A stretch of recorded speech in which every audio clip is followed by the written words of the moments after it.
우리 예수 그리스도께서는 이제 막 잔치집에서 나오시는 길이었습니다. 예수님은 좀 특이한 잔치에 참여하였습니다. 보통 잔치라고 하면 결혼잔치, 또 회가, 아니면 돌잔치, 이러한 것을 생각할 것입니다. 그러나 예수님은 그러한 잔치집에 참여하신 것이 아니었습니다. 우리 예수 그리스도께서는 무슨 잔치에 참여하셨습니까? 레위라고 하는 사람이 배설한 잔치였습니다. 평범한 잔치가 아니었습니다. 레위는 세리였습니다. 어느 나라든지 세금과 관련된 비리가 많습니다. 오늘 본문에서 보듯이 이 세금과 관련된 비리는 꽤나 역사가 깊습니다. 우리 예수 그리스도 당시에도 뿌리 깊이 내렸던 비리 중 하나였던 것 같습니다. 로마의 식민지 하에서 세금을 거두는 사람들은 로마의 앞잡이 노릇을 하였습니다. 로마의 권력을 등에 업고 마음대로 세금을 부과하였습니다. 당시 사람들은 이러한 세리들을 큰 죄인으로 취급했습니다. 상종도 하지 않았고 함께 앉아 식사도 하지 않았습니다. 그런데 예수 그리스도께서 그러한 사람을 부르셨습니다. 잠깐 만나서 이야기할 상대로 부른 것이 아닙니다. 예수 그리스도의 제자로 부르셨습니다. 레위는 그 즉시 돈 잘 버는 세리의 일을 그만두었습니다. 예수님을 따랐습니다. 예수님을 구주로 영접하고 구원을 얻고 보니 너무나도 좋았습니다.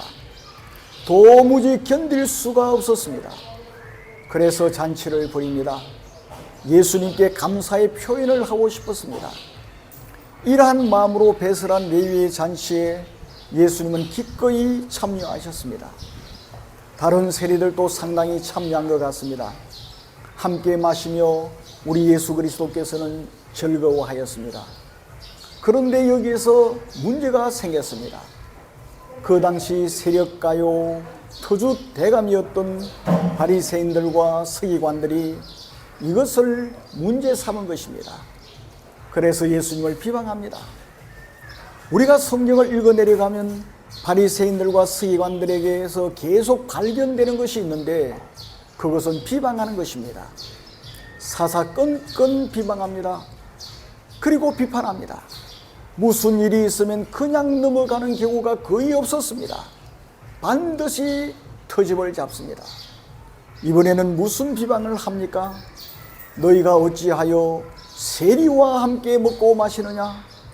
왜 저 못된 놈들과 함께 어울리며 식사하느냐 하는 비방입니다. 이때 예수님 대답하십니다. 건강한 자에게는 이혼이 쓸데없고 병든 자에게라야 쓸데있다.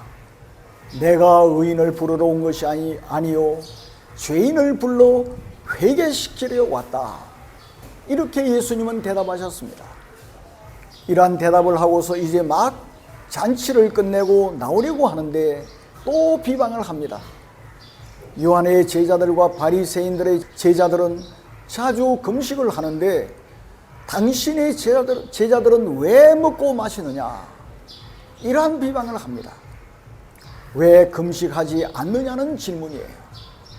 그들은 예수께서 하시는 일이 도무지 마음에 들지 않았습니다. 그들이 보기에는 예수 그리스도는 30살에 불과했습니다. 그리고 예수님은 갈릴리 촌 사람입니다. 목수의 아들이자 자신도 목수인 젊은이입니다. 그러니 예수님을 영접하지 못합니다. 괜히 트집만 잡습니다. 예수 그리스도께서는 왜 금식을 하지 않느냐 하는 질문에 걸맞지 않는 대답을 하십니다. 갑자기 혼인집 이야기를 하십니다. 혼인집 손님들이 신랑과 함께 있을 때에 너희가 그 손님과 함께 금식할 수 있느냐? 그렇게 되물어봅니다. 예수님의 대답은 참으로 중요한 진리를 내포하고 있습니다. 진정 하나님을 잘 믿는 생활이란 어떤 생활인지를 말씀하고 있습니다. 바리새인들은 생각했습니다. 믿음 좋은 사람이란 어떤 사람인가? 흠잡을 데 없어야 한다고 생각했습니다. 특히 종교 생활을 하는 데 있어서는 더욱 그러해야 한다고 생각했습니다. 그래서 여러 가지 규칙들을 만들었습니다. 그 규칙에 맞추어 살면 잘 믿는 사람이라고 생각한 것입니다. 그 중 한 가지가 금식에 관한 규례였습니다. 구약에서는 1년에 한 번 속죄일에 금식할 것을 명령합니다. 그런데도 이들은 이틀을 금식했습니다.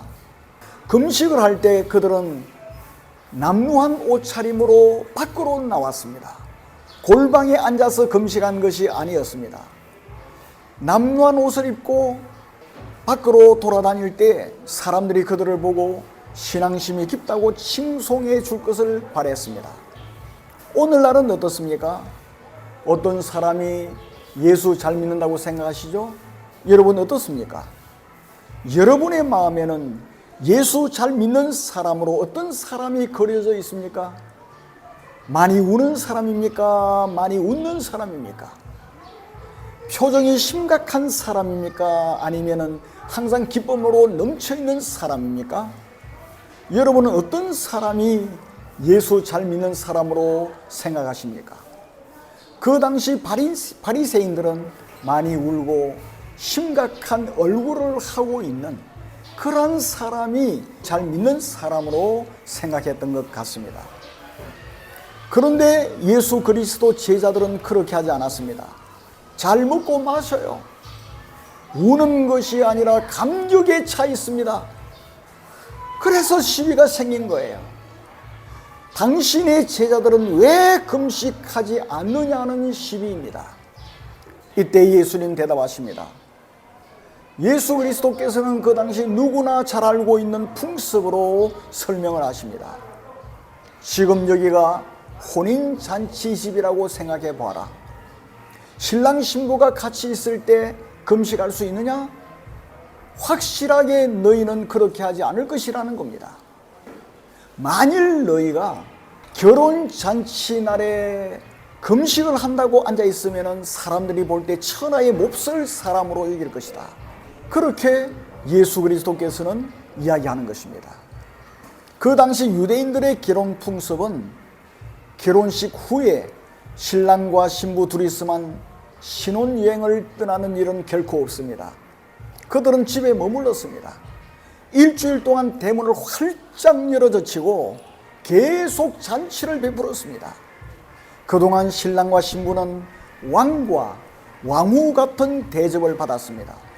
그렇게 한껏 기뻐하고 즐거워하고 축하할 수 있는 기회는 일생에 단 한 번밖에 없습니다. 결혼식 날 한 번밖에 없었습니다. 이토록 기쁘고 좋은 날 다 함께 먹고 마시며 즐거워하는 혼인잔치집에 와서는 슬픈 얼굴을 하고 우거지상을 하고 금식한다고 앉아있으면 여러분 되겠습니까? 얼마나 우습겠습니까? 한술 더 떠서 기뻐하고 즐거워하며 먹고 마시는 사람들에게 왜 너희들은 금식하지 않느냐고 다그친다고 하면은 그 꼴이 어떻게 되겠습니까? 온전한 정신을 가진 사람으로 보지를 않을 것입니다. 아마 사람들이 그 사람을 쫓아내버릴 거예요. 예수 믿는 생활은 어떠한 생활입니까? 예수 믿는 생활이 바로 결혼잔치 생활과 같다는 겁니다. 일생에 한번 겨우 맛보는 신나는 생활이 영원히 계속되는 것이 뭡니까? 예수 믿는 생활입니다. 우리가 예수를 믿음으로 예수님의 신부가 되었기 때문입니다. 신랑 되시는 우리 주님이 우리와 함께 계시기 때문입니다. 그러므로 최고로 즐거운 생활이 아닐 수 없습니다. 금식하는 것이 아니라 먹고 즐기는 생활이 뭡니까? 예수 믿는 생활입니다. 혼인잔치 생활하는 그것이 뭡니까? 예수 믿는 생활이에요. 우리 신랑 되신 예수 그리스도와 혼인을 하는 이 기쁨의 삶이 예수 그리스도를 믿고 살아가는 삶인 것입니다. 여러분 이 사실을 믿습니까? 우리 예수 믿는 사람들이 어떻게 살아야 되겠습니까? 예수 믿는 사람은 일생을 잔치 생활로 살아야 하는 것입니다. 가장 행복한 시간, 가장 만족스러운 시간으로 순간순간을 살아야 합니다. 일생을 그렇게 사는 것이 예수 믿는 삶인 것입니다. 우리 예수 그리스도께서 이렇게 말씀하셨습니다. 마태복음 6장에서 공중 나는 새를 보라. 심지도 않고 창고에 모아 들이지도 아니한다. 그런데 보아라, 우리 하나님 아버지께서 그들을 다 먹이시고 기르시지 않느냐? 너희는 저 새보다 더 귀하지 않느냐? 너희가 왜 의복을 위해서 염려하느냐? 들의 백합화가 어떻게 자라는가 보라. 그들은 수고도 아니하고 길쌈도 아니한다. 그런데 솔로몬이 입은 옷이 그 백합화보다 못했다. 얼마나 아름답게 하나님께서 입히시고 먹이시냐. 그러므로 내일 일을 위하여 염려하지 말라. 내일 일은 내일 염려할 것이요 한날의 괴로움은 그날의 족하다. 우리 예수 그리스도께서 그렇게 말씀하십니다. 우리는 이와 같이 예수 그리스도의 사랑을 받고 있는 성도들입니다. 우리들보다 더 큰 축복을 받은 사람이 어디에 있습니까? 우리는 예수 믿고 구원받아 영생 복락을 얻게 된 사람입니다. 이 세상을 살아갈 때도 우리 주님이 우리와 함께 계시고 하나님이 우리를 도와주시고 하나님께서 우리에게 복을 내려주시고 모든 것을 공급해 주시는 것입니다. 이 세상 떠나서는 영원한 하나님의 나라에 들어가게 되는 것입니다. 우리들보다 더 큰 복을 받은 사람이 이 세상에 어디에 있습니까? 오늘 예수님 함께 계심을 여러분 확인하시기를 바랍니다. 예수 믿는 삶은 혼인잔치 삶이라는 것을 기억해야 됩니다. 그런데 여기에 문제가 있습니다. 신랑이 함께 있습니다. 신랑 되신 예수님이 우리와 함께 있습니다. 새 포도주가 있습니다. 우리가 예수 믿습니다. 응당 기쁨으로 넘쳐야 하고 함께 즐겨야 하게끔만 그렇지를 못해요. 당연히 기쁨에 넘쳐야 하겠지만 그렇지를 못합니다. 며칠 살다 보면은 고통스러운 일도 있고 괴로운 일들도 생깁니다. 여러분 자신에게는 그러한 일 없습니까? 예수를 믿었지만 과거와 똑같습니다. 예수 믿지 않을 때와 별반 차이가 없어요. 괜히 걱정이 됩니다. 흡족함이 없습니다. 금식을 해보기도 합니다. 며칠이 지나고 나면 똑같습니다. 왜 그러합니까? 문제는 간단합니다. 우리 자신이 문제의 근원자입니다. 낡은 옷을 유지하기 위하여 새 옷을 찢기 때문입니다. 그 의미를 분명히 하기 위해서 예수 그리스도께서는 또다시 설명하십니다. 팔레스타인 지역에서는 포도주를 가죽 부대에 담았습니다. 그때는 그릇이 귀했습니다. 그래서 양이나 염소 가죽을 물병 대용으로 사용했습니다. 그런데 이 가죽 부대는 오래 쓰면 쓸수록 신축성이 떨어졌습니다. 그래서 새 포도주를 담을 때면 우리 새 부대에 넣었습니다. 신축성이 좋은 새 부대에 넣었습니다. 그 이유가 뭡니까? 새 포도주는 발효가 왕성합니다. 왕성하기 때문에 신축성이 떨어지는 낡은 부대에 넣으면 터져버리고 맙니다. 그래서 신축성이 좋은 새 부대에 넣었던 것입니다. 이 평범한 사실은 잘 알고 있지 않느냐는 거예요. 그런데 왜 하나님을 섬기는 일에는 그렇게 모르느냐고 예수님께서는 말씀하십니다. 여기에 새 포도주가 있습니다. 누굽니까? 예수입니다. 율법이 아니라 그리스도 예수의 복음입니다. 새 포도주는 복음이에요. 복음에는 뭐가 있습니까? 생명력이 있습니다. 복음에는 생명력이 있어요. 복음에는 능력이 있습니다. 복음에는 폭발하는 능력이 있습니다. 다이너마이트와 같은 폭발력이 있습니다. 팽창하는 능력, 확장하는 능력, 자라나는 능력, 생명력이 있는 것이 복음입니다. 그러므로 이 복음을 낡은 부대에 넣어서는 터져버리고 맙니다. 이 복음은 반드시 새 부대에 넣어야 하는 것입니다. 그런데도 예수를 영접했다고 하면서도 여전히 자기는 낡은 부대로 있습니다. 낡은 정신 상태에 있습니다. 그러므로 우리 자신이 달라져야 됩니다. 달라지지도 않은 채 계속 터진다고만 불평합니다. 복음을 이 낡은 푸대에 넣으면 터져버리고 마는 거예요. 찢어지고야 마는 겁니다. 그래서 왜 찢어지느냐고, 왜 터지느냐고 한탄하고 있는 겁니다. 우리는 새 부대가 되어야 되는 거예요. 우리 자신이 새 부대가 되어야 되는 것입니다. 새 부대가 된다는 것은 무슨 말입니까? 새 사람이 되는 것입니다. 우리에게 가장 무서운 게 뭡니까? 고정관념입니다. 이 고정관념은 새 부대를 준비하는 데 가장 걸림돌입니다. 지금 한국 교회 가면 다 의자에 앉아 있습니다. 자연스럽게 의자를 갖다 놓게 된 겁니까? 아닙니다. 교회에 처음에 의자를 갖다 놓을 때 굉장히 반대가 많았습니다. 교회에 와서 무릎을 꿇고 기도하고 예배를 드려야지 어떻게 부젓하게 의자에 앉아서 금방지게 예배를 드릴 수 있느냐고 반대가 이만저만이 아니었습니다. 이러한 고정관념 깨기가 굉장히 힘든 것입니다. 이러한 본성을 가진 우리 인간에게 우리 예수 그리스도께서 뭐라고 말합니까? 사람들은 어떻게 말하죠? 묵은 것이 좋다, 옛날 것이 좋다, 그렇게 말합니다.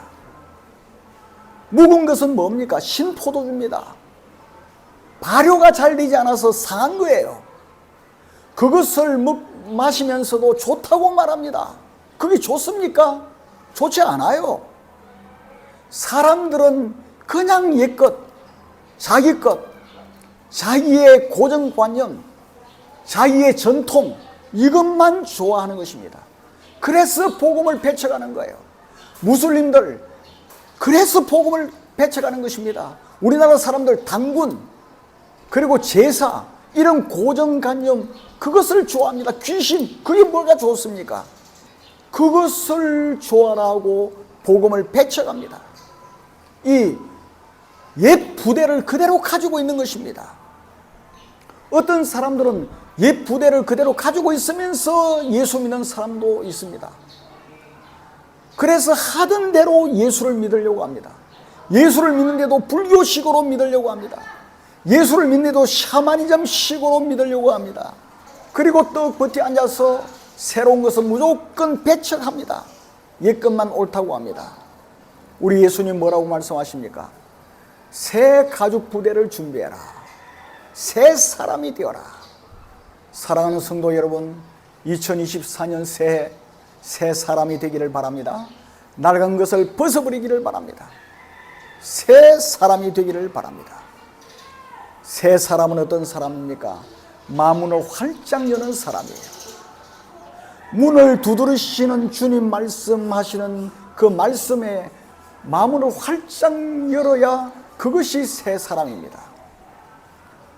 복음을 받아들이기만 하면은 새로운 피조물이 되고 새 사람이 되는데 복음을 잘 받아들이지 않아요. 그래서 이 복음을 받아들이고 그 말씀 앞에 아멘 하고 나아갈 때 새 사람이 될 수 있는 것입니다. 그리고 새 사람은 적극적인 자세를 취하게 되는 것입니다. 모든 것을 부정적으로 보지 않습니다. 복음을 받아들이고 새 부대로 변화되면 모든 것에서 가능성을 찾게 됩니다. 소극적인 자세로 살아가지 않습니다. 최선을 다해서 살아가는 사람으로 바뀌게 되는 것입니다. 일을 하다 보면 실수도 있고 실패도 할 수 있습니다. 시행착오를 거칠 수도 있습니다. 사람들로부터 비방을 들을 수 있습니다. 그러나 거기에 개의치 않습니다. 최선을 다해서 하나님 말씀에 충성하면서 살아가게 될 것입니다. 어느 한 사장이 있었습니다. 한 번은 세일즈맨들을 훈련시키기 위해서 사원들을 불러 모았습니다. 그 사장은 하얀 종이 한 장을 가지고 들어왔습니다. 그리고 그 흰 종이를 사원들에게 보여주었습니다. 그 흰 종이는 평범한 흰 종이었습니다. 그런데 그 한 모퉁이에 작은 점을 찍어 놓았습니다. 사장이 그 사원들에게 물었습니다. 그 흰 종이를 보여주면서 여러분, 이 흰 종이 있죠? 무엇이 보입니까? 사원들이 다 같이 대답했습니다. 작은 점 하나가 보입니다. 그때 사장은 조용히 그리고 단호하게 말했습니다. 여러분은 작은 점만 보았습니다. 그러나 나는 여기 넓은 흰 바탕을 봅니다. 그 어떤 청사진도 그릴 수 있는 무한한 가능성을 나는 보고 있습니다. 여러분, 우리는 조그마한 지엽적인 작은 점을 볼 것이 아니라 하나님께서 우리에게 주신 이 무한하게 펼쳐진 가능성을 보기를 바랍니다. 하나님께서 우리들에게 주시는 능력, 하나님께서 우리들에게 주신 그 비전, 그것을 바라보시기를 바랍니다. 유명한 심리학자 윌리엄 제임스는 이런 말을 했습니다. 내 생애에 가장 위대한 발견이 있습니다. 그것은 사람은 그 마음가짐을 바꿈으로 일생을 바꿀 수 있다는 것입니다. 그렇게 말했습니다. 마음가짐을 바꿀 때 일생이 바뀌어지는 것입니다. 새 부대로 우리가 바꿈으로 우리의 앞날이 바뀌게 되는 것입니다. 환경이 바뀜으로 가능한 것이 아닙니다. 우리의 마음을 바꿔야 하는 것입니다. 새 술을 새 부대에 담을 때 그때 폭발적인 축복이 일어나는 것입니다.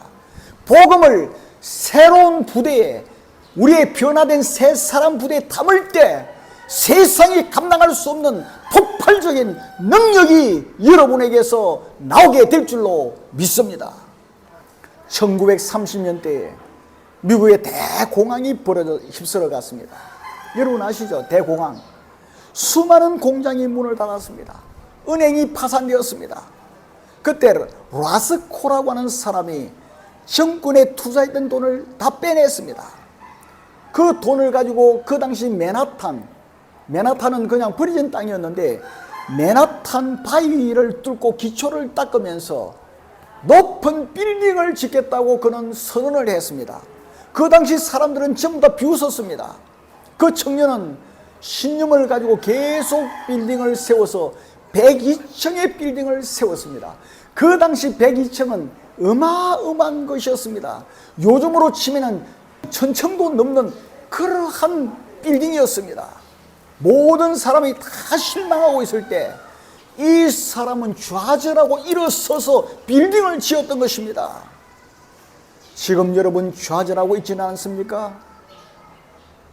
지금 실망하고 있지 않습니까? 지금 여러분 미래에 대해서 불안해하고 있지 않습니까? 신랑 되신 예수 그리스도를 바라보시기를 바랍니다. 우리에게 모든 것을 공급해 주시고 최선의 것, 최고의 것을 주시기를 원하시는 아버지를 바라보시기를 바랍니다. 자녀가 떡을 달라고 하는데 돌을 줄 부모가 어디 있냐? 생선을 달라고 하는데 뱀을 잡아서 먹으라고 할 부모가 어디 있냐? 너희가 악한 자라도 자식에게 좋은 것을 줄 줄 알지 않느냐? 하물며 하나님 아버지께서 우리에게 얼마나 좋은 것을 주시기를 원하시겠느냐?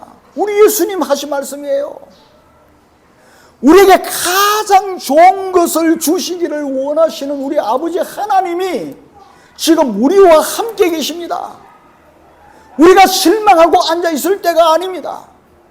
우리는 이 하나님을 믿고 새 부대를 우리가 만들고 우리가 새 사람이 되고 우리가 주 예수 그리스도의 말씀을 그대로 믿으면 새 사람이 되는 거예요. 그래서 새 일을 계획하고 그 새 일을 이룩하기 위해서 믿음으로 전진해 나가야 되는 겁니다.